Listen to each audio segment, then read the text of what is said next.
Ky quni me të bardha, jam une, 2 vjeçar, edhe qëndroj në pranë të burrit hallës. Burrit hallës, po.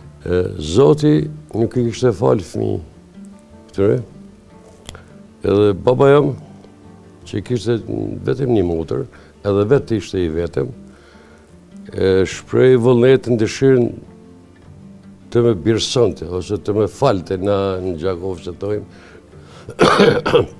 për hallën.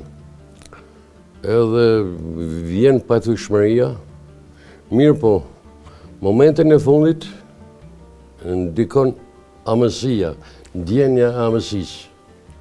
Këtu kanë qenë dy mirësi jo të nënave, po mirësi burrore. Nëna me falë djalin që kishte lind vend, edhe anën tjetër halla, momentin e fundit nuk dënë ta merr një fëmijë që nuk është i saj, që ja merr një nënë e saj. Këta kanë jetuar në Sarajevo.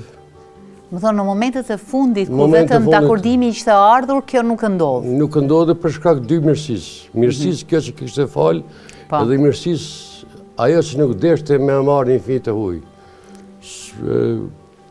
Dhe si rodhen gjërat? Pati fëmijë gjatë jetës halla ndërkohë jo? Në Sarajevo për ndryshe kanë jetu. Po. Motra vetë me babës tim. Ndërkohë që ti duke u rritur kur e dëgjove këtë histori, a kishe ndonjë lidhje më të fortë tash me hallën? E lidhe kem dash shumë, e kem respektuar shumë se ka qenë një gru burinesh. Ajo gru çak në Sarajevo, kush ka qenë student apo ka pas punë, gjithmonë ka pas sofrën e shtruar për ta. Çak edhe marr me pajtimin e burrave në Sarajevo Gjakovar. Ka pajtu edhe burra, një femër me pajtu burra ka qenë jo zakonshme për atë kohë. Po atë ndjesi, unë edhe kur ka ardhe, kom të rejtu si halë, kuptohem.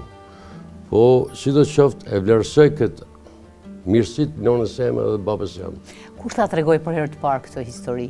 E kom dëgjuar për i nënës. Dhe ishi i rritur ndoshta? Rritur. Dhe si e gjykova aso kohë? Atëherë më atë moshë kom pas vështirë me gjyku, mirë po tash edhe me vite ku mujtë me kuptu se ka qenë një mirësi. është bëma vullnet,